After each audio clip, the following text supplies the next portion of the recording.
Baik, udah terdengar suaranya, Kak?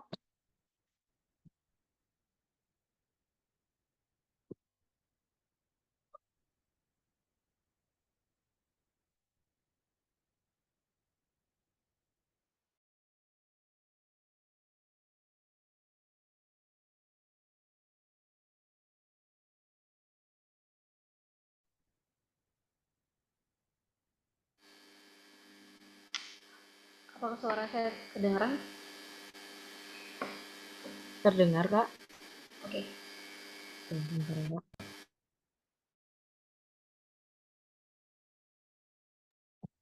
Baik. Assalamualaikum warahmatullahi wabarakatuh.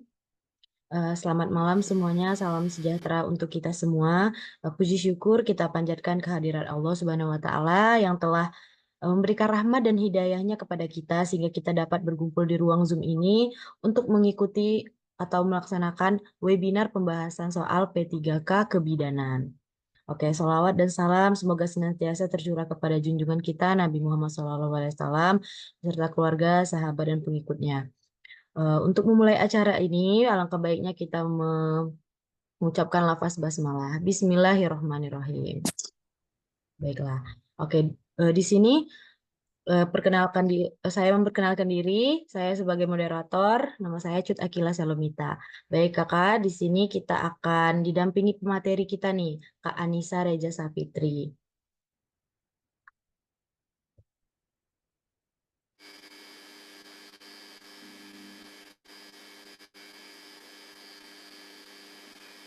Oke, terima.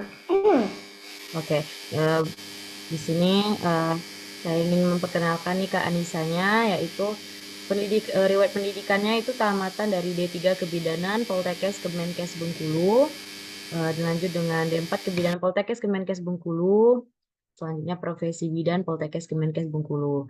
Kak Anissa ini mempunyai prestasi mahasiswa lulusan terbaik nih predikat cum laude Poltekkes Kemenkes Bengkulu D4 Kebidanan 2021. Mahasiswa lulusan terbaik predikat cum laude Poltekkes Kemenkes Bengkulu Profesi Bidan 2022 dan ASN P3K Bidan 2023. Baik, boleh langsung kita mulai nih Kak Nisa. Oke, boleh Kak. Boleh Mbak. Boleh suara saya kedengaran? Kedengaran Kakak. Cuman Oke. agak-agak Hujan di luar berisik soalnya. gitu ya. Oh ya hujan ya, di sini juga. Tapi Masih cukup jelas hujan. kan? Cukup jelas kok Kakak. Oke. Boleh next. Oke Kak, sebentar Kak. Udah berganti Kak? Oke, udah berganti.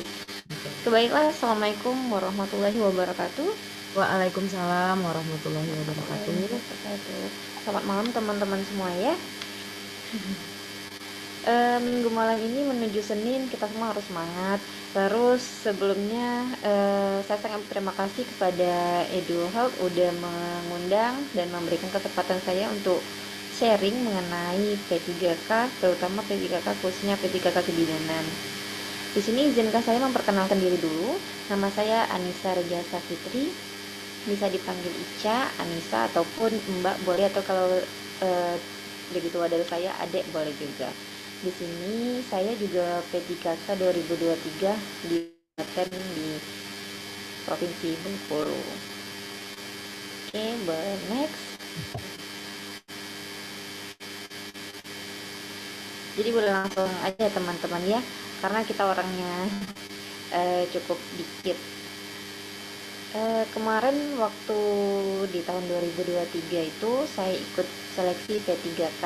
Waktu tahun 2023 itu seleksi P3K-nya itu dibagi menjadi dua, ada P3K khusus dan P3K umum. Di tahun yang 2023 itu saya mengikuti P3K yang formasi yang umum. Jadi formasi umum ini adalah formasi jalur di luar THK 2, jadi boleh dari swasta ataupun dari negeri itu sendiri. Jadi P3K itu sendiri merupakan pegawai pemerintah dengan perjanjian kerja, di mana syaratnya adalah warga negara Indonesia yang memenuhi syarat tertentu yang diangkat berdasarkan. Enggak jelas ya? Iya, suaranya kurang jelas. Apakah suara saya sudah cukup jelas?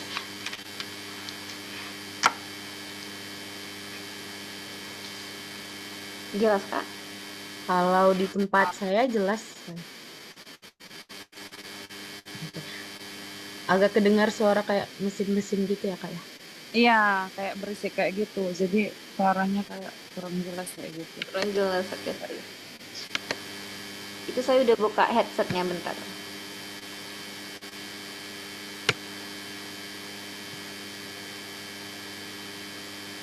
Ini masih ada suara berisik-berisik, saya? Iya, masih ada. Masih ada ya? Ya.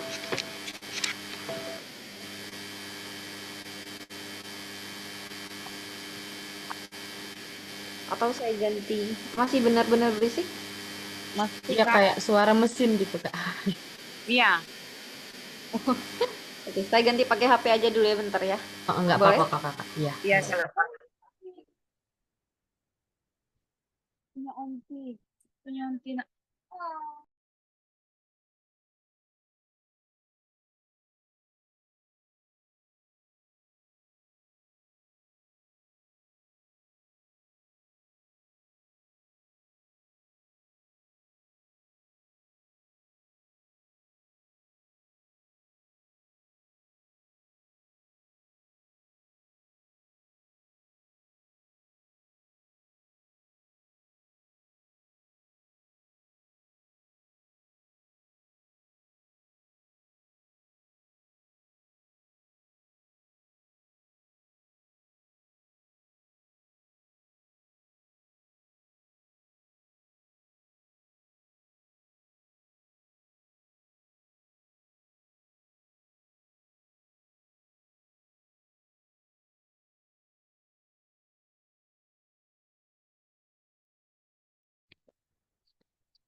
Oh, di sini suara saya kejelas? Jelas, Kakak? Nggak ada suara kresek-kresek lagi? Enggak ada. Bersih kok suaranya. Oke,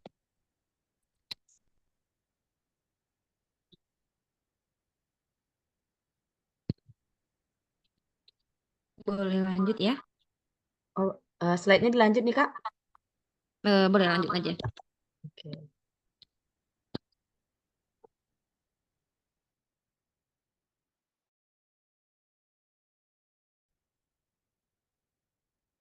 Sudah ganti itunya, gambarnya belum ya?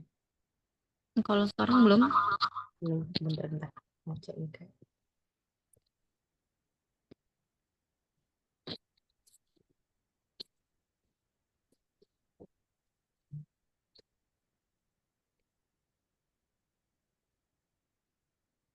Sudah, Kak? Bentar, belum.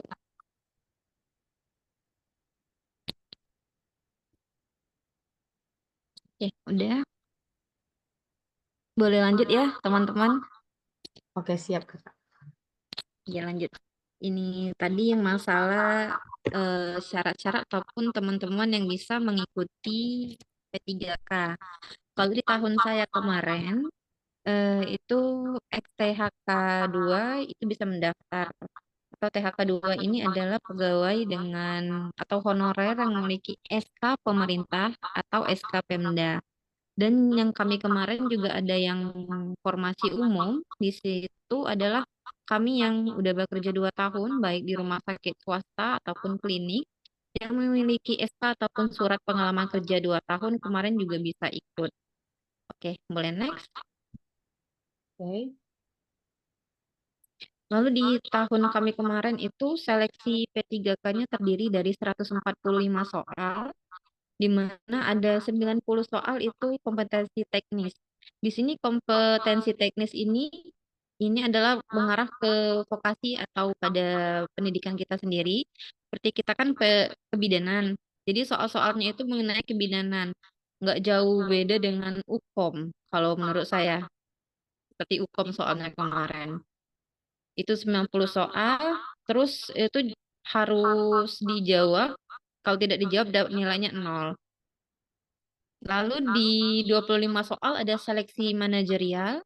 Seleksi manajerial ini hampir sama seperti kalau teman-teman udah pernah ngerjain soal CPNS seperti TKP, soal TKP.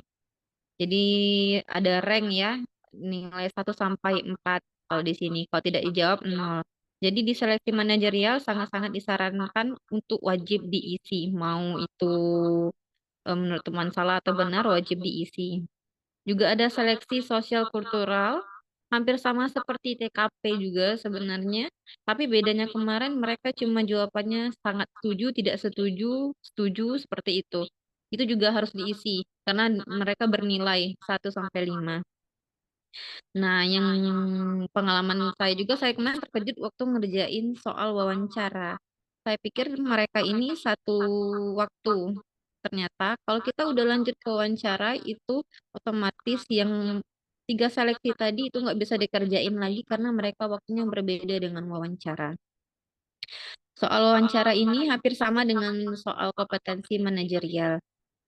Ranknya 1 sampai 4, tapi waktunya berbeda, cuma 10 menit. 10 menit itulah kita nggak bisa kembali lagi ke seleksi sebelumnya. Boleh next.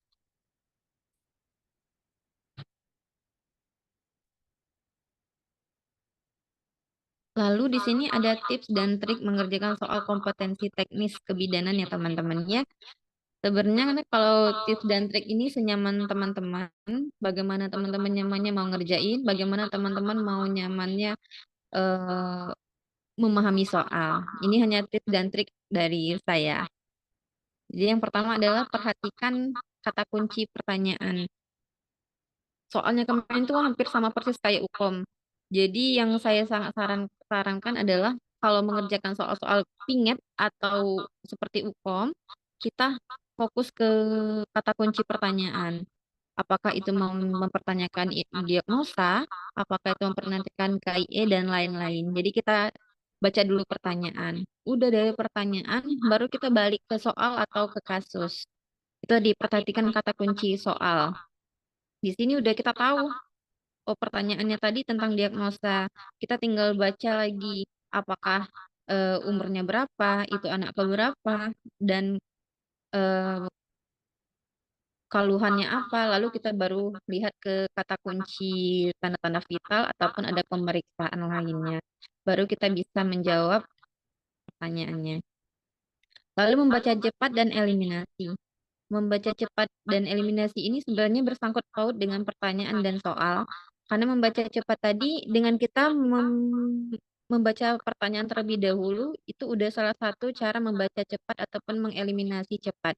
Lalu baru kita melihat kata kunci soal, itu juga salah satu cara eliminasi dan membaca cepat. Dan selanjutnya manajemen waktu.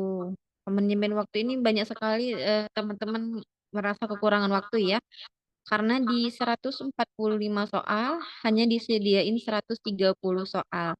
Jadi jatuhnya kita 1 menit kurang harus udah ngisi itu ya. Jangan maksudnya jadi jangan fokus atau stuck pada satu soal. Kalau nggak tahu nunggu di situ aja. Jangan.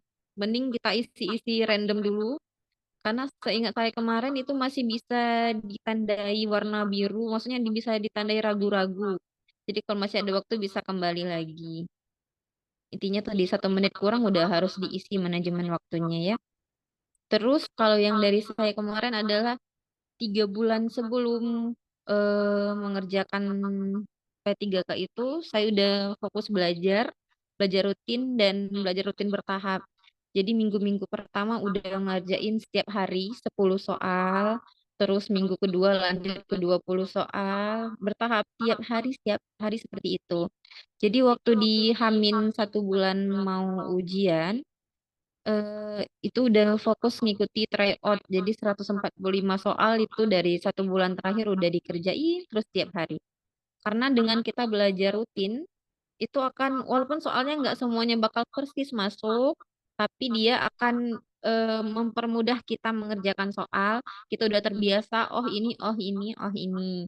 Itu kalau prinsip saya ya. Karena soalnya emang nggak mungkin persis sama, tapi mereka akan berpola sama. Tapi, eh, salah pokoknya. Terus yang terakhir adalah berdoa tentunya percaya diri dan rileks. Dimana kalau berdoa sesuai keyakinan masing-masing teman-teman, mau sholatnya bagaimana, berdoa bagaimana terus menerus. Terus rileks sih, terutama kalau saya bawaannya harus rileks karena psikologi sangat penting kalau kita lagi mengerjain soal. Kalau kita bawaannya tegang, gugup ataupun bagaimana, semuanya bakal biur hilang. Tapi kalau kita bawaan rileks, bawa santai, insya Allah apa yang kita udah pelajarin itu bakal masuk dan bakal lancar kita ngerjainnya. Itu tips dan trik dari saya sih. Boleh lanjut. Oke, kita next ya, Kak. Jadi itu tadi tips dan triknya ya, Kak, ya untuk ngerjain soal. Ya, Jadi harus rileks dan percaya diri, itu paling penting juga ya, Kak. paling penting. Jangan lupa berdoa. Oke, kita next.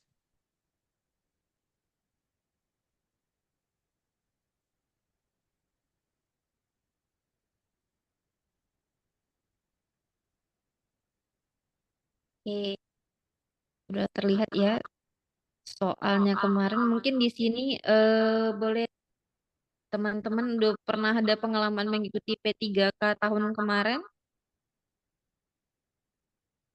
Oke, teman-teman semua atau kakak-kakak ada nggak yang pengalaman mengikuti P3K yang tahun kemarin nih? Boleh eh, kasih pendapatnya atau bagaimana?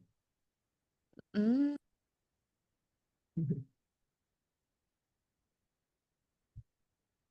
kalau udah mungkin udah familiar ya Kak ya sama soalnya. Iya, Mm-mm. Karena soal-soal ini hampir sama persis sama Ukom D3 atau Ukom Profesi Bidan. Hampir kurang lebih hampir sama. Seperti mirip-mirip ya, itu. Kak. Mm-mm. Mirip. Kalau pengalaman saya kemarin itu dari asuhan kehamilan sampai nifas dan KB pun masuk. Mm-mm. Cuma dia nggak sekompleks Ukom. Lebih sederhana malah lebih mudah kalau menurut saya. Oh, jadi yang P3K itu lebih sederhana ya, Kak ya? Lebih sederhana nggak seribet Nggak Ukom. seribet UKOM ya, Kak? Soalnya nggak sepanjang Ukom. Iya, iya, iya. Oke. Jadi Oke, gimana nih, boleh Kak? lah. Kita kasih waktu 1 menit ya, Kak ya, untuk mengerjakannya. Iya, Nanti oke. boleh yang mau memberikan pendapat tentang jawabannya, apa alasannya, boleh nanti tinggal eh, langsung aja berbicara di Zoom. Nanti juga ada sesi tanya jawab setiap satu soal tersebut. Oke, waktunya 1 menit, dimulai dari sekarang. Boleh nanti jawabannya tulis aja di kolom komentar atau kolom chat.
Oke, ini udah 1 menit.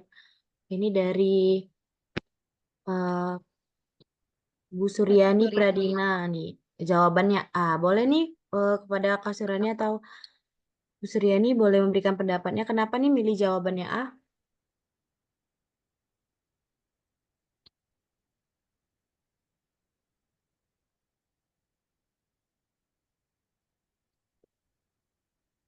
Oke, gimana?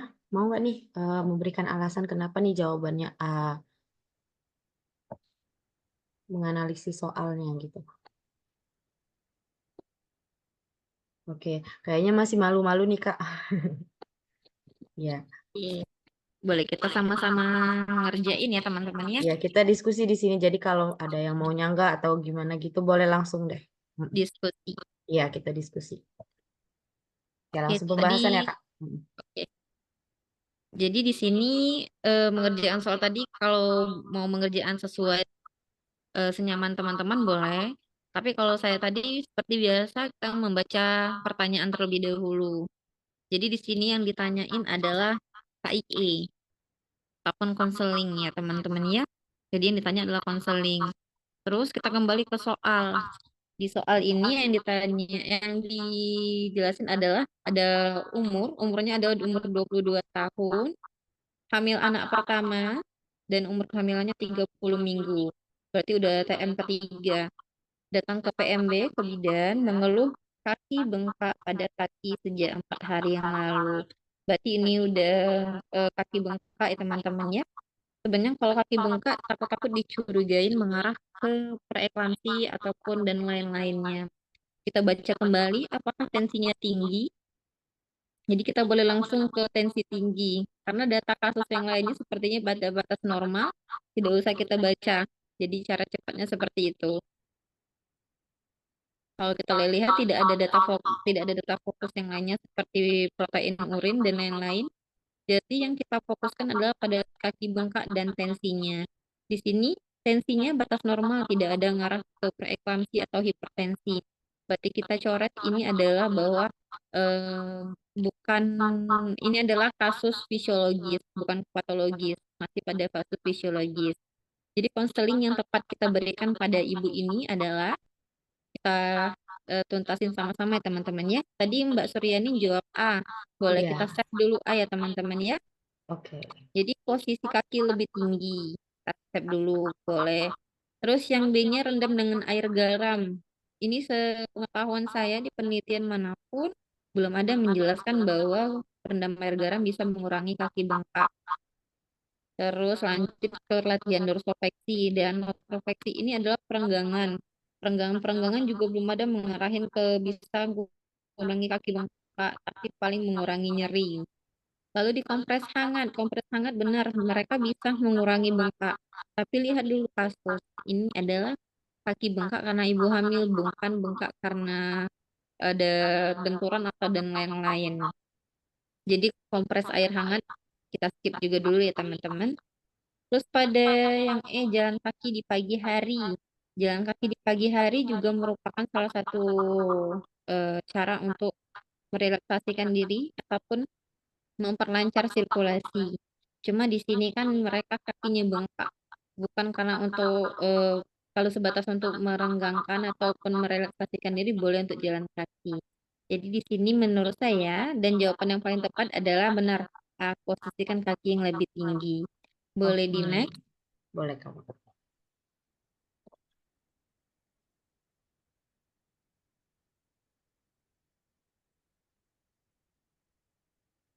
Oke, pada ibu hamil itu sendiri,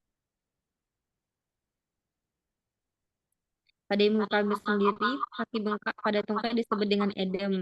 Biasa terjadi pada trimester kedua ya teman-teman ya, yaitu terjadi karena pembesaran uterus ibu hamil mengakibatkan tekanan pada pelvic, sehingga menimbulkan gangguan sirkulasi. Hal ini terjadi terutama pada ibu hamil yang sering duduk atau berdiri dalam waktu yang lama, terutama duduk gantung, bukan duduk pada menapakkan kaki. Adanya tekanan pada vena cava inferior pada ibu berbaring, terlentang, ataupun kongesti sirkulasi pada ekstremitas meningkat karena pengaruh hormon itu juga bisa penyebabnya. Untuk meringankan dan mencegah edem, sebaiknya ibu menghindari konsumsi makanan yang bergandung garam tinggi dan menghindari menggunakan pakaian ketat. Saat bekerja atau istirahat, hindari duduk berdiri dalam jangka waktu yang lama. Dan saat istirahat, posisikan kaki lebih tinggi, naik tungkai ke atas lebih dari 20 menit. Tujuannya karena dengan kita menaikkan kaki ke atas, sirkulasi darah akan mengalir naik ke atas, bukan menumpuk pada bagian tungkai kaki bawah. Itulah tujuannya kita menaikkan kedua kaki ke atas. Oke, jawabannya A ya teman-teman ya. Ya, Atau jadi ada teman-teman lain memberikan pendapat lain? ya boleh sekali ya Kak ya. Jadi betul tadi jawaban Mbak Suryani A ya Kak ya. Iya. Mm-mm. Gimana? Apakah teman-teman semua ada pertanyaan sama Kak Anissa?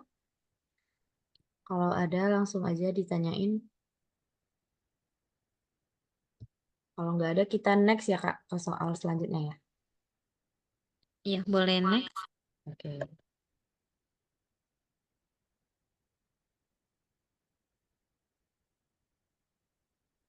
Ya, belum ada yang ingin bertanya, mungkin masih malu-malu. Nanti kalau ada yang kurang jelas atau masih bingung, bisa nanti langsung ditanyain. Oke, kita lanjut. Next soal kedua. Boleh nih, seperti tadi, waktunya 1 menit dimulai dari sekarang.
Baik, ini udah 1 menit, waktunya berlalu.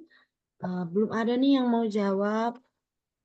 Oke, mungkin masih takut salah. Jangan takut salah ya teman-teman semua. Kita di sini diskusi. Kalau salah bisa nanti dibahas sama-sama. Oke, belum ada yang jawab nih Kak. Oke, mungkin Oke. masih takut salah. Berarti kita langsung pembahasan aja ya Kak ya. Yang kedua, oke kita bahas soal kedua Mbak ya, kakak-kakak ya teman-teman ya. Iya. Jadi pertanyaan kedua ini adalah mengenai diagnosa. Kalau kita lihat dari opsinya, ini mengarah ke kasus patologi TM1, abortus.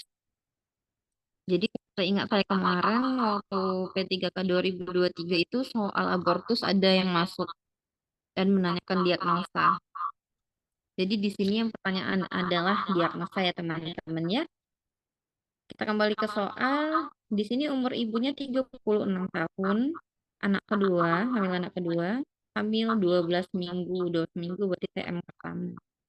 Datang ke bidan dengan keluhan keluar darah dari jalan lahir sejak 3 hari yang lalu. Oke, jadi kalau dia di bawah umur 20 minggu ada keluar darah jual jarang lahir, ini masih dicurigai apakah abortus atau mola ataupun KET. Tapi kita lihat lagi data-data berikutnya.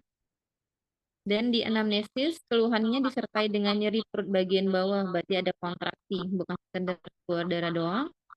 Dan di tanda-tanda vital ini sebenarnya batas normal, tidak ada yang aneh.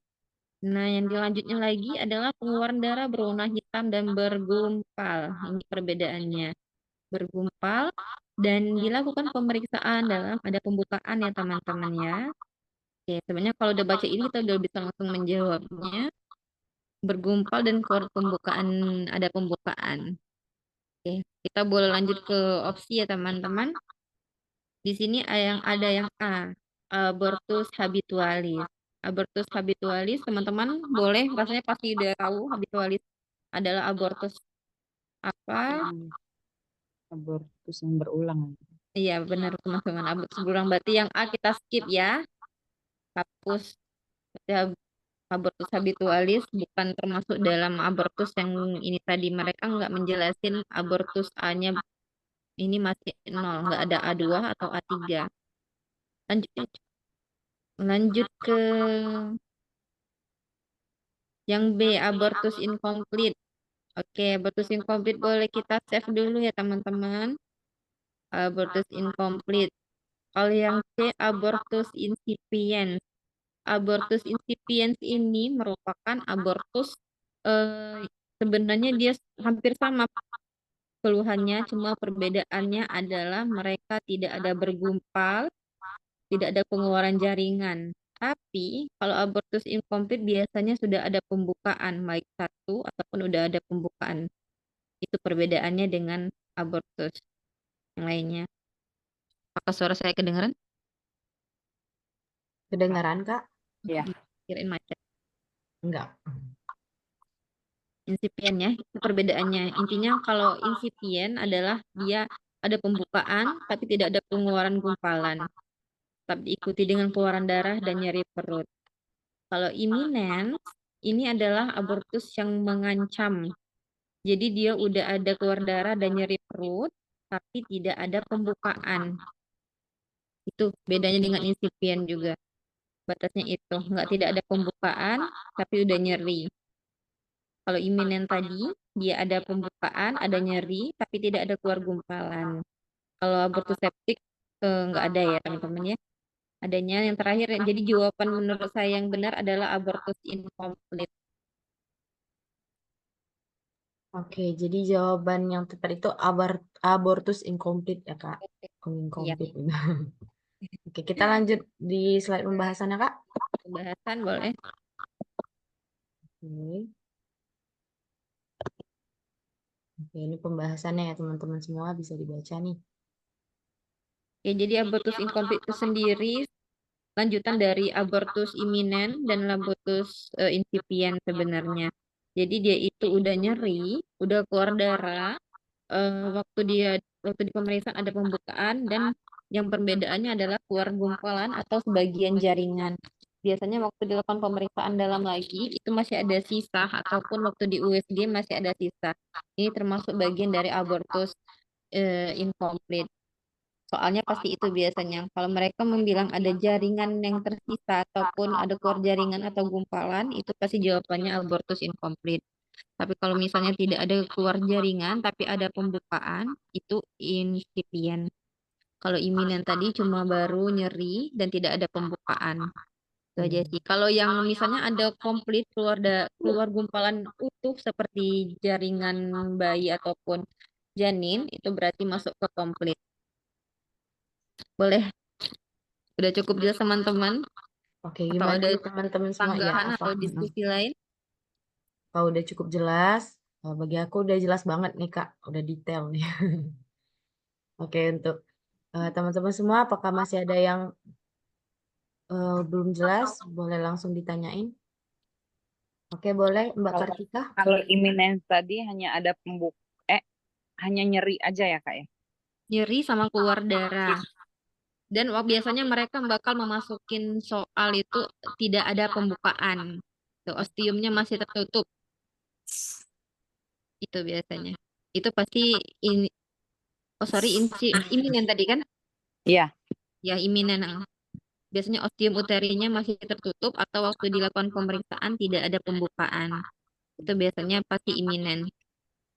Jadi kalau ada pembukaan, ostiumnya terbuka katanya, itu berarti dia insipien. Oke, gimana nih Mbak Kartika? Udah jelas? Iya, ya Kak. Terima kasih. Baik, kita next selanjutnya gimana nih Kak? Boleh next. Oke, ini soal ketiga. Kayak tadi juga waktunya 1 menit. Silakan dibaca, dipahamin. Ingat tadi kata kuncinya apa? Tips dari Kak Nisa nih. Baca dulu perintahnya ya, pertanyaannya ya Kak ya. Baru nanti dianalisis apa yang dia minta. Oke. Waktunya 1 menit dimulai dari sekarang.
Oke, udah 1 menit nih, waktunya udah habis.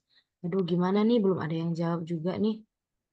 Gak apa-apa kalau takut salah, jangan takut salah deh. Langsung aja nih dijawab. Oke, apa memang bingung banget nih gimana? Belum ada yang jawab nih Kak. Berarti langsung aja Oke. ya Kak, kita bahas nih Kak ya pembahasannya. Hmm, Boleh langsung ya teman-teman ya. Iya. Kalau di sini tadi soal nomor 3 yang dibahas yang ditanyain adalah asuhan kebidanan. Jadi asuhan apa yang dilakukan pada kasus tadi atas. Oke, kasus ini adalah umur ibunya 30 tahun ya teman-teman ya. Umur 30 tahun, ini udah hamil anak ketiga, terus hamilnya 38 minggu. 38 minggu udah bisa lahiran berarti. Datang ke puskesmas dengan keluhan sakit perut sampai ke pinggang. Biasanya kalau sakit perut sampai ke pinggang itu udah ngarah-ngarah ke infarto. Tapi kita baca lagi, eh, sakitnya dirasain sejak 5 hari yang lalu. Keluar lendir bercampur darah. Oke, ini berarti biasanya udah bener-bener infarto biasanya ya. Kalau udah keluar lendir bercampur darah, itu biasanya udah infarto. Kita lihat tanda-tanda vital lainnya. Kalau menurut saya ini batas normal, di skip langsung aja. Yang kita boleh lihat lagi kalau dia soal-soal infarto atau persalinan, kita boleh lihat mengenai bagian terbawah janin udah masuk atau belum. Kalau di sini kepalanya udah masuk 1/5, berarti udah benar-benar di bawah. Terus kontraksinya juga bagus 4 kali 10 dalam 45 detik. Terus waktu diperiksa dalam, porsinya sudah tidak teraba, artinya pembukaannya sudah lengkap. Tapi di sini bedanya adalah dia ketubannya masih positif. Kalau masih positif, pembukaan masih udah lengkap, berarti kita bisa langsung menjawab sebenarnya. Tapi kan ditanya adalah asuhan. Berarti tindakan apa yang bisa kita lakukan adalah, kita boleh lihat dulu dari A. A ini adalah melakukan amniotomi. Boleh di-save dulu sih. Lalu yang B-nya menganjurkan jalan di tempat tidur. Em, menjala- Jalan di tempat tidur mungkin agak random ya, jalan di tempat tidur. Dan kalaupun kita menganjurkan jalan di bawah, jalan di tempat di lantai pun itu, kalau pembukaan udah lengkap dan kepalanya udah di pot 4, itu agak ngeri takutnya lahiran di bawah. Jadi menurut saya nih belum ya. Terus memimpin persalinan bila ibu ingin meneran. Memimpin persalinan bila ibu ingin meneran, ini kurangnya di ketubannya. Ketubannya masih positif. Jadi belum berani kita melakukan pemimpin meneran. Skip dulu. Terus tunggu ketuban pecah sendiri dan pimpin persalinan.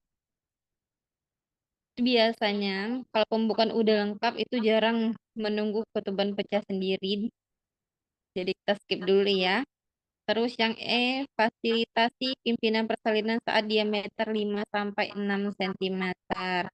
Ini jawaban ini kalau soalnya ini tadi ketubannya udah negatif, boleh kita jawab yang E. Tapi kalau ketuban masih positif, jawabannya ya tentunya A. Lakukan amniotomi. Mungkin teman-teman bidan senior di sini pasti udah tahu melakukan amniotomi. Boleh jawabannya A ya, teman-teman. Oke, jadi jawabannya A ya Kak, melakukan amniotomi ya Kak Iya, ya. benar. Gimana kita next ke slide pembahasannya?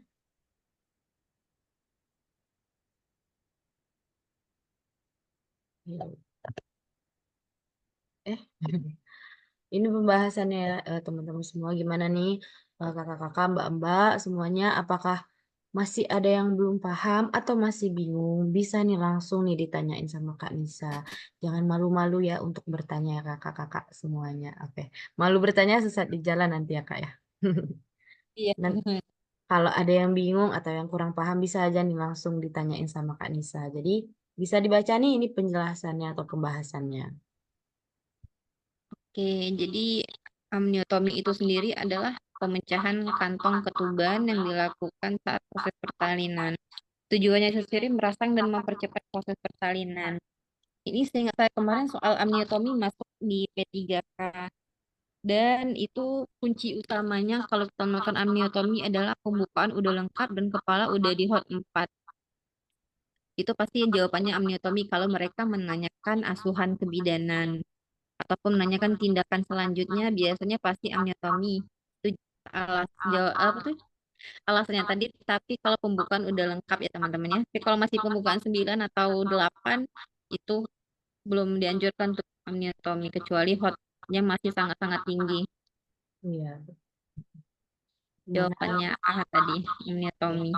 Gimana nih kakak-kakak, mbak-mbak semua? Apakah ada yang ingin bertanya? Kalau nggak ada, kita next ya kak, soal selanjutnya. Boleh next. Soal nomor 4. Boleh dipahami, dibaca dulu, dianalisis. Ingat tadi kata apa trik dari Kak Nisanya. Oke, kita mulai 1 menit, dimulai dari sekarang.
Oke, ada 1 menit nih.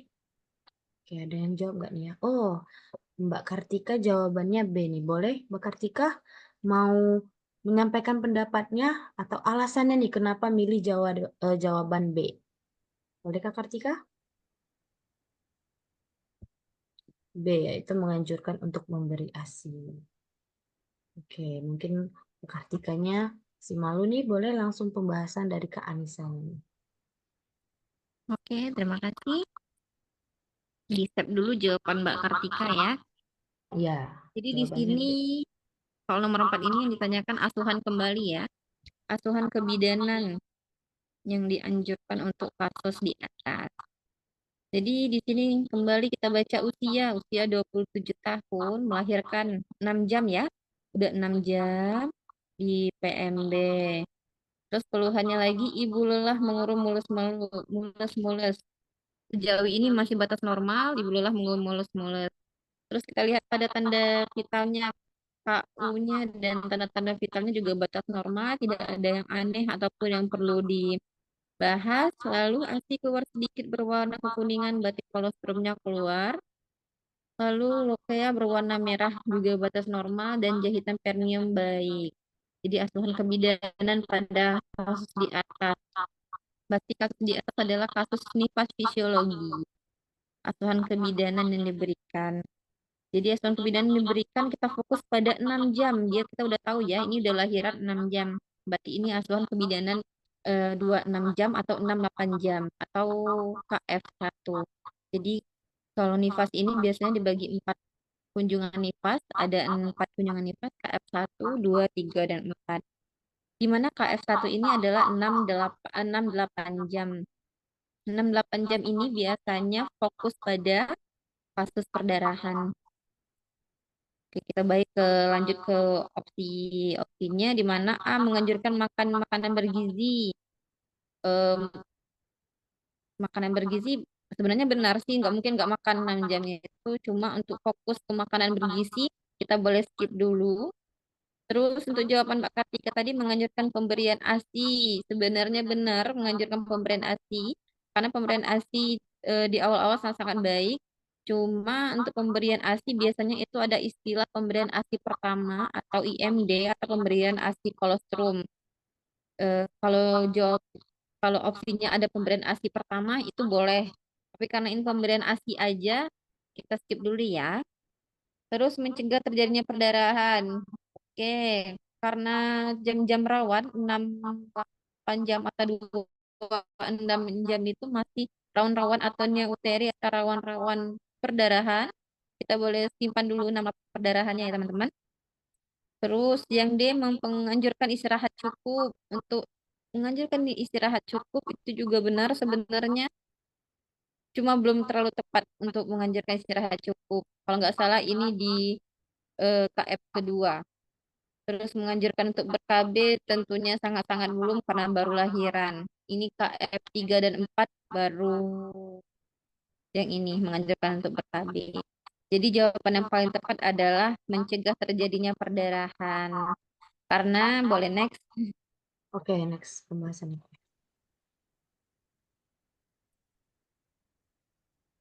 Karena di 6-8 jam ini adalah jam-jam rawan ataupun jam-jam pemantauan perdarahan. Jadi di 6-8 jam ini adalah PS1, mencegah perdarahan massa nifas karena atonia uteri, mendeteksi melakukan perawatan penyebab lain perdarahan atau rujuk perdarahan berlanjut, melakukan konseling pada ibu dan anggota untuk pencegahan perdarahan pada massa nifas karena atonia uteri, dan itu tadi yang pemberian ASI awal ya. Kali tadi mungkin soalnya agak opsinya agak kurang, tapi kalau di sana opsinya menjelaskan pemberian ASI awal atau IMD atau pemberian ASI kolostrum boleh itu jawabannya. Tapi ini karena tidak ada kata-kata awal. Terus menjalin hubungan antara ibu dan bayi baru lahir atau bonding attachment. Terus menjaga kehangatan bayi, mencegah hiperteni bayi, serta bayi agar bayi sehat. Petugas kesehatan mendampingi ibu bayi baru lahir 2 jam pertama hingga ibu dan bayi tidak ada masalah. Jadi kalau 8 jam ini lingkupnya adalah perdarahan sama fokus pada menjaga kehangatan bayi. Oke, Jadi jadi jawabannya jawabannya benar perdarahan. C tadi ya, Kak ya? Iya. Oke, Kalau untuk teman-teman jawab. ada yang Ya, ada yang ingin bertanya atau ingin menyanggah nih, memberikan pendapatnya boleh banget. Langsung aja nih. Atau kakak-kakak masih bingung? Oke, semoga eh, udah ngerti semua ya, Kak ya. Ya, amin. amin. Oke, kita next yang selanjutnya nih, Kak.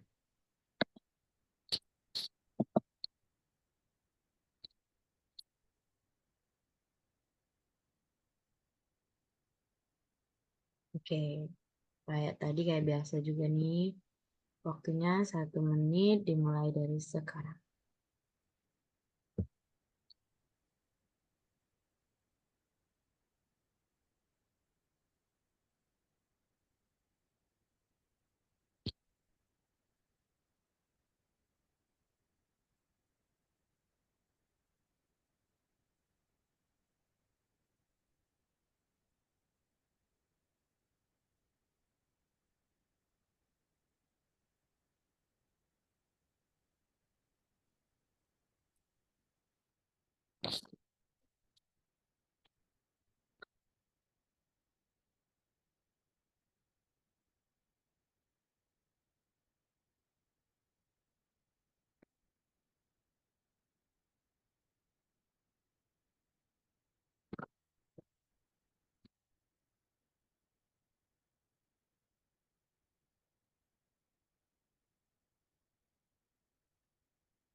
Oke, udah 1 menit.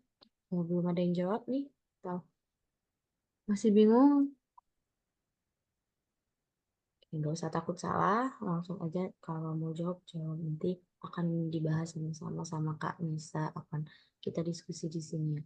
Oke, Kak Nisa, nih belum ada yang jawab, langsung aja nih kita pembahasan dari Kak Nisa. Boleh langsung aja ya lagi ya. Iya, siap Kak. Oke, di sini langsung aja kita lihat adalah yang ditanyakan dari nomor soal nomor 5 adalah diagnosis atau diagnosa.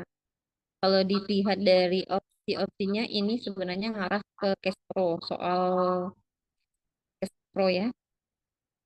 Jadi soalnya ini adalah remaja, umurnya 14 tahun teman-teman. 14 tahun datang ke PMB dengan keluhan belum pernah haid. Oke, belum pernah haid. Apakah ini amenor atau bukan ya? Kita lihat lagi jawaban ke opsinya. sakit daerah bagian bawah setiap bulan, mungkin setiap bulan seperti mau halangan. Terus tanda-tanda vitalnya juga batas normal, tidak ada kelainan demam atau apa-apa, nggak tidak ada. Lalu di palpasi abdomen tidak ada ditemukan massa, berarti seperti kista atau lain-lainnya juga tidak ada kayaknya kalau karena tidak ada massa. Terus lanjut ke inspeksi lubang vagina, terlihat hymen kebiruan dan menonjol keluar. Oke, berarti ini kata kuncinya. Di lubang vaginanya dengan terlihat hymen kebiruan dan menonjol keluar. Itu kata kuncinya remaja ini.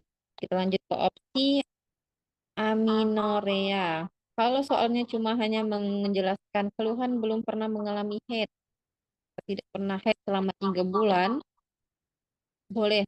Itu jawabannya aminorea primer, tapi ya kalau yang dia belum pernah sama sekali haid, kalau dia udah pernah tapi 3 bulan tidak haid, itu aminorea sekunda. Berarti ini skip ya, karena ada penjelasan yang lain. Aplasia vagina. Ini sebenarnya kelainan pada vagina. Yang pertama dengan atresia vagina, di mana atresia vagina ini adalah dia tidak ada lubang vagina. Nah, tapi di soal ini tadi, ini tampak lubang vagina, berarti lubang vaginanya ada. Tapi bedanya hymennya terlihat kayak apa ya? Kayak balon bening, tapi dia nimbul kebiruan kayak gitu. Lalu ada hematometra. Ini seperti pembengkakan atau penggumpalan darah. Sebenarnya ini kelanjutan dari kasus ini. Kalau udah berlanjut dia jadi hematometra.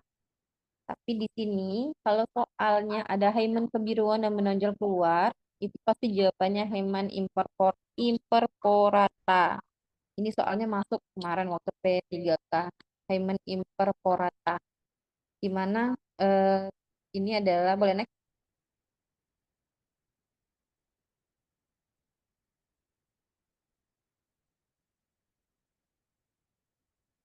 Jadi Hymen imperforata ini adalah eh, kita halangan itu kan selaput darah itu sebenarnya tidak sepenuhnya pecah, maksudnya tidak sepenuhnya utuh. Kalau kita sedang halangan kalau kita perempuan normal itu sebenarnya selaput darah itu ada titik-titik atau bolong-bolong kecil atau garis-garis itu adalah sebagai tempat untuk pengeluaran eh, cairan darah ataupun saat kita menstruasi itu keluar. Ini anehnya dia tidak memiliki lubang-lubang tersebut, lubang-lubang kecil ataupun lubang hymen itu. Jadi waktu dia sebenarnya udah halangan, cuma karena tidak ada lubang itu, dia menggumpal pada hymennya, pada hymen. Makanya waktu dilihat dibuka itu ada kayak hmm, kebiruan nimbul kayak gitu. Dan kalau tidak dilakukan tindakan insisi, insisi kalau nggak salah namanya itu insisi hymen itu, dia akan berlanjut menjadi hematometra. Maka terus makin akan membesar besar itu. Waktu rumah sakit pernah ada kejadian kayak gitu. Hymennya tidak ada lubang-lubang, jadi menonjol. Itu merupakan salah satu kelainan pada perempuan. Jadi sebenarnya selaput vagina, selaput hymen itu tidak sepenuhnya eh, padat. Jadi tidak ada istilah hymennya itu pecah sebenarnya. Jadi perempuan itu memang kalau kita halangan dia pasti ada lubang-lubang. Jadi jawabannya hymen imperforata. Oke, jadi jawaban yang benar tadi E ya Kak ya, Hmm, Hymen hymen imperforata. imperforata. Oke, gitu. Gimana nih kakak-kakak teman-teman, mbak-mbak sekalian, apakah ada yang masih bingung atau yang mau ditanyain, boleh langsung nih bertanya sama Kak Anissa. Oke, karena nggak ada nih kayaknya yang mau bertanya nih ya, kita next soal berikutnya ya Kak. Oke, ini soalnya boleh dibaca, dipahamin. Waktunya sama kayak tadi, 1 menit dimulai dari sekarang. Oke, jangan malu nih untuk memberikan jawabannya. Nanti kita diskusi sama-sama.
Oke, udah 1 menit.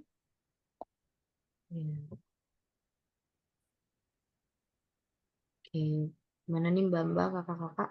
Ada yang ingin menyampaikan pendapatnya nih? Oke, belum ada nih yang mau jawab ya Kak ya? Oke, kita langsung ke pembahasan aja. Oh, ada nih Kak. Oke, Mbak Suryani jawabannya K1. Ah ya Kak ya. Oke, boleh Kak, Mbak Suryani kalau mau menyampaikan pendapatnya boleh langsung saja. Kalau tidak, boleh nih Kak Anissa yang menjelaskannya. Oke, silakan Kak Anissa.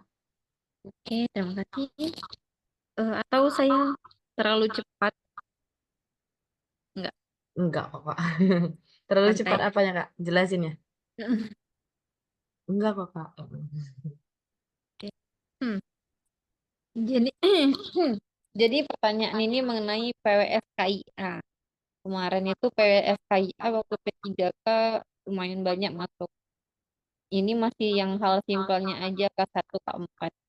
Sebenarnya ada soal-soal hitung-hitungan PWSKIA. Mungkin teman-teman atau ayu-ayu di sini udah di Puskesmas pasti lebih paham. Jadi di sini yang ditanyain adalah apakah grafik yang akan dibuat bidan pada kasus tersebut. Ini yang ditanyain ada grafik ataupun yang akan ataupun yang termasuk pada bagian apakah kasus di atas. Jadi di sini seorang bidan bertugas di Puskesmas. Bidan melakukan pencatatan dan pelaporan tentang situasi kesehatan ibu dan anak melalui PSKIA. Hasil laporan pencatatan disajikan dalam bentuk grafik. Saat ini bidan sedang membuat grafik tentang kunjungan kehamilan ibu hamil yang baru pertama kali melakukan pemeriksaan ke bidan. Jadi kata kuncinya di sini, kunjungan kehamilan ibu hamil yang baru pertama kali melakukan pemeriksaan di bidan. Oke, tadi jawaban Mbak Suryani K1 ya. Oke, itu jawabannya udah sangat-sangat benar. Karena di sini K1 kita bisa langsung lihat pemeriksaan pertama kali. Satu merupakan pemeriksaan pertama kehamilan di umur trimester pertama. Jadi kalau di PWSKIA itu akan masuk ke dalam grafik K1. Terus kalau yang B, K4 ini adalah kunjungan keempat ataupun kunjungan terakhir ataupun kunjungan rutin ibu di sebelum mereka lahiran. Itu masuk ke dalam grafik K4. Kalau soalnya ada kunjungan rutin ataupun kunjungan terakhir sebelum lahiran, itu K4. Lalu KF ini kunjungan nifas. Jadi kalau soalnya mengenai kunjungan-kunjungan nifas itu masuk ke grafik KF. Itu hampir sama KF 1, 2, 3, 4 sesuai kunjungannya tadi. Kalau KF1 mereka akan menjelaskan masalah yang perdarahan. KF2 itu biasanya tentang ASI, KF3 dan 4 itu ada ngarang-ngarang ke KB. Terus kalau yang KN1 dan 2 itu tentang neonatal. Hampir sama dengan kunjungan nifas. Mereka ada 3 atau 4 KN. Boleh next. Jadi jawabannya A ya teman-teman. K1. Oke, jawabannya betul ya tadi Mbak Suryani, jawabannya A ya Kak ya? A ya. Oke, aman Mbak Suryani jawabannya betul nih. Oke, ini pembahasannya bisa dibaca. Atau bisa disebut dengan cakupan K1. Jumlah ibu hamil yang telah memperoleh pelayanan antenatal pertama kali di tenaga kesehatan masuk ke dalam cakupan K1. Atau dimasuk dalam PWSK, sajian PWSKIA grafiknya. Boleh? Next. Oke. Atau ada yang mau disanggah? Oh iya nih, ada yang mau bertanya atau kurang jelas masih bingung? Boleh nih langsung ditanyain sama Kanisa. Kalau nggak ada, kita next soal selanjutnya. Gimana Kak? Kita next soal selanjutnya? Boleh? Oke. Ini soal nomor 7 ya, teman-teman. Soal nomor Boleh 7. dibaca, dipahamin. Waktunya 1 menit nih dari sekarang.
Oke, udah 1 menit nih. Boleh teman-teman, kakak-kakak, mbak-mbak sekalian yang ingin menyampaikan pendapatnya atau ingin berdiskusi boleh langsung aja. Oke, belum ada yang jawab ya. Oke, nggak apa-apa, kita langsung dengerin aja nih pembahasan dari Kak Nisa. Silakan Kak Nisa. Oke, soal nomor 7 ini yang ditanya adalah tindakan awal. Tindakan awal teman-teman ya. Kita boleh lihat di sini umur 37 tahun, hamil keempat, eh, pernah keguguran sekali. Di sini umur hamil 36 minggu, 36 minggu berarti TM ketiga, datang ke puskesmas dengan keluhan keluar darah bergumpal dari jalan lahir sejak 4 jam yang lalu. Oke. Berarti kalau TM ketiga keluar darah bergumpal ataupun keluar darah, itu bisa dicurigai solosio atau placenta previa. Tapi kita lihat lagi, di sini nyeri pada abdomen. Oke, nyeri pada abdomen. Ini tanda pokoknya kalau pembedaan dari placenta previa dengan solosio placenta. Terus gerakan janin berkurang, pas pemeriksaan tampak gelisah, berkeringat banyak, dan tanda-tanda vitalnya sudah ngarah ke shock sebenarnya, tensi 90/60. Nadi 100, pernafasan 24, udah ngarah-ngarah ke shock. Terus TFU-nya 34, DG-nya masih positif tapi kurang jelas. Berarti takutnya mengarah ke gawat gawatan pada bayi. Lalu palpasi sulit dilakukan, berarti udah kaku bayinya ya. Tampak pengeluaran darah-darah berwarna hitam dan waktu di pemeriksaan HB-nya 9,4. Ini sudah sangat gawat ya teman-teman. Jadi kalau udah ada hal-hal seperti ini, penanganan pertama yang harus dilakukan, intinya kalau menurut aku sendiri, kalau ada pengeluaran darah ataupun udah lemas, tindakan awal apapun itu, pasti tindakan awalnya adalah pemasangan infus. Jawaban pertamanya adalah jawaban penanganannya adalah pasang infus. Soal tentang tindakan awal kemarin cukup banyak, tapi beda kayak gini, maksudnya mereka kadang ada soal-soal yang lain, tapi biasanya kalau keluar darah, udah mau shock, itu pasti tindakan awal yang dilakukan adalah pasang infus. Pasang infus dulu untuk perbaikan KU dan pemasukan obat. Kalau observasi DJJ boleh sebenarnya ini kelanjutan dari pemasangan infus, tinggal apa sih harus pasang infus. Terus lakukan rujukan itu tindakan selanjutnya, transfusi juga tindakan selanjutnya untuk sesuai dari advice dokter. Lalu evaluasi perdarahan juga tindakan selanjutnya. Jadi tindakan awal dari gawat daruratan jika kondisi ibu sudah seperti ini adalah pasang infus. Jadi jawabannya A ya Kak, pasang infus ya. Pasang infus. Oke. Boleh Bagaimana lanjut. nih teman-teman? Ada yang ingin bertanya? Kalau masih kurang jelas, ya kita lanjut pembahasannya dulu. Oke. Oke. Boleh dibaca. Teman-teman semua bisa dilihat nih pembahasannya. Oke, jadi jawabannya yang benar tadi A. Pemasangan infus. Ya. Kalau tindakan selanjutnya ya pasti melakukan rujukan, harus ke fasilitas yang lebih memadai selain dari yang tadi. Dan boleh eh, aku sedikit sharing ya. Kalau kemarin itu tentang solosio placenta dan placenta previa juga sempat masuk. Jadi kalau tentang diagnosanya sebenarnya mudah sih pembedaannya. Mereka sama-sama ATM 3, tapi bedanya sama pengeluaran pada nyeri. Kalau soalnya ada tidak disertai keluar darah, tidak disertai rasa nyeri, berarti placenta previa. Tapi dia kalau misalnya keluar darah disertai rasa nyeri dan bayi mulai kurang bergerak, itu pasti ngarahnya ke solosio placenta. Oke, terima kasih nih Kak. Oh, jadi gitu ya, yang itu tadi yang Kakak sebutin masuk ya Kak ya? Iya, Mas. Heeh, di soalnya. Oke, gimana nih? Ada yang mau bertanya sama Kak Nisa? Kalau gitu kita next soal ini soal terakhir ya Kak ya? Yang Iya. selanjutnya. Oke. Hmm. Oke, boleh nih dibaca. Eh, Teman-teman sekalian, ini adalah soal terakhir dari Kak Nisa. Boleh boleh dibaca dan dijawab. Waktunya 1 menit dimulai dari sekarang.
Oke, udah 1 menit nih.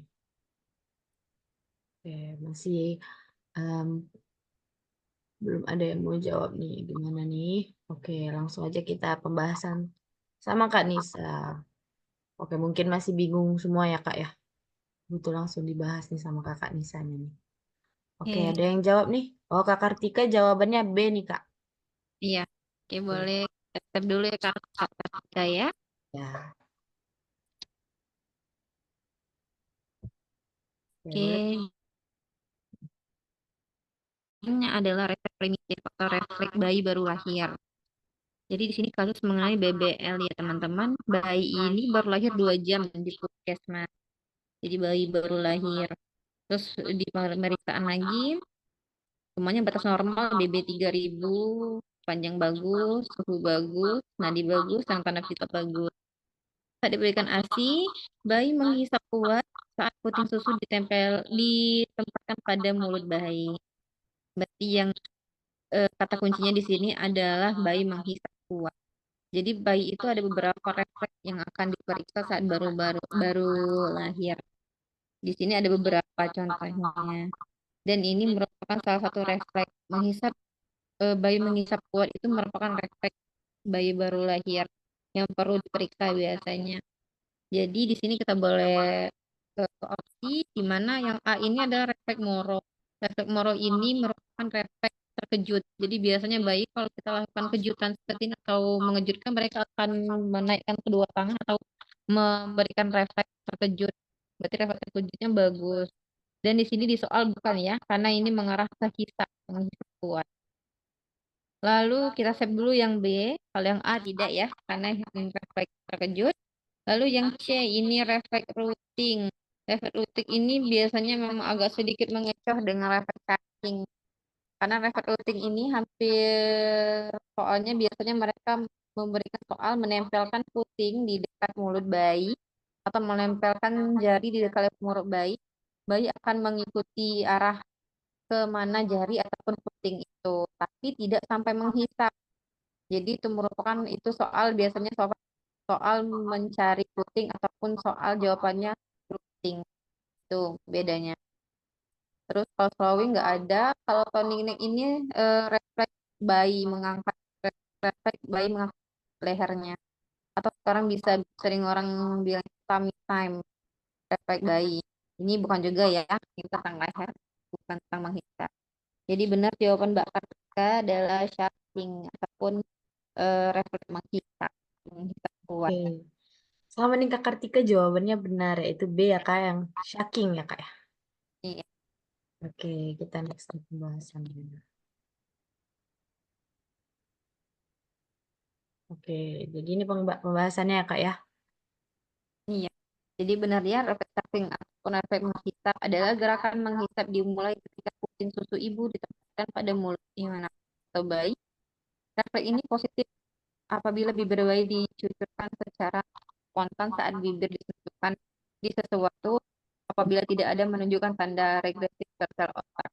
Jadi ini merupakan salah satu pemeriksaan yang sangat berguna saat bayi. Oke, jadi ini pembahasannya. Oke, bagi kakak-kakak, teman-teman semua, ini adalah soal terakhir nih dari Kak Nisa. Bagaimana? Apakah ada yang ingin bertanya atau masih kurang jelas? Boleh langsung bertanya. Oke. Hmm. Oke, jadi ini soal terakhir ya Kak ya? Iya. Ya. Oke.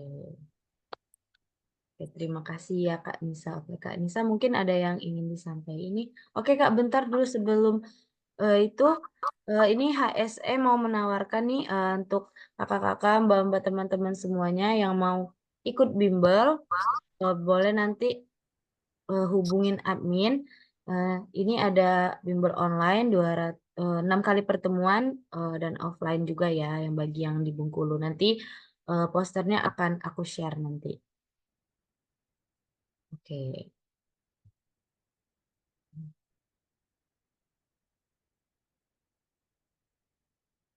Oke. Untuk Kanisa, bagaimana? Apakah ada yang ingin disampaikan untuk para-para yang mau tes P3K nih? Oke, paling kata-kata penutup sih. Kalau tadi kan udah dijelasin ya. Eh, intinya guyur belajar, diguyur-guyur, kalaupun nggak kuat sampai 50 soal per hari, guyur dari 10 soal dulu, cuma rutin. Dan jangan lupa berdoa, yang jelas semangat. Oke, berarti yang penting kita rutin guyur soal ya Kak ya. Minimal sehari mulailah dari 10 soal gitu ya. Mm-mm. Tetap semangat ya teman-teman semua. Semoga nanti bisa sukses mengisi soal untuk P3K kebidanan nanti. Oke, untuk Kak Nisa terima kasih banyak sudah memberikan ilmunya, sudah berbagi ilmu bersama kami. Semoga bisa bermanfaat nih untuk kakak-kakak, mbak-mbak sekalian, bisa Amin. bermanfaat untuk Ukom nanti. Dan teman-teman semua jangan lupa selalu jaga kesehatan. Oke, terima kasih banyak Kak Anissa. Boleh live duluan nih Kak Nisanya. Terima kasih banyak Kak. Terima kasih ya, teman-teman. Ya, Assalamualaikum warahmatullahi wabarakatuh. waalaikumsalam. Terima kasih, Kak. Oke, untuk teman-teman sekalian, ini Zoom-nya udah selesai, webinarnya udah selesai. Bagi teman-teman yang ingin daftar bimbel, nanti bisa langsung saja menghubungi admin. Nanti akan dikirimin poster tentang biayanya. Oke, untuk teman-teman semua, semoga webinar pada malam hari ini bermanfaat, bisa membantu, bisa menjadi referensi belajar untuk teman-teman kakak-kakak sekalian untuk mengerjakan soal P3K nanti. Tetap jaga kesehatan, tetap semangat. Nah, sampai berjumpa di lain waktu. Saya sebagai moderator, kalau ada salah mohon maaf. Eh, pada Allah saya mohon ampun. Terima kasih. Wassalamualaikum warahmatullahi wabarakatuh.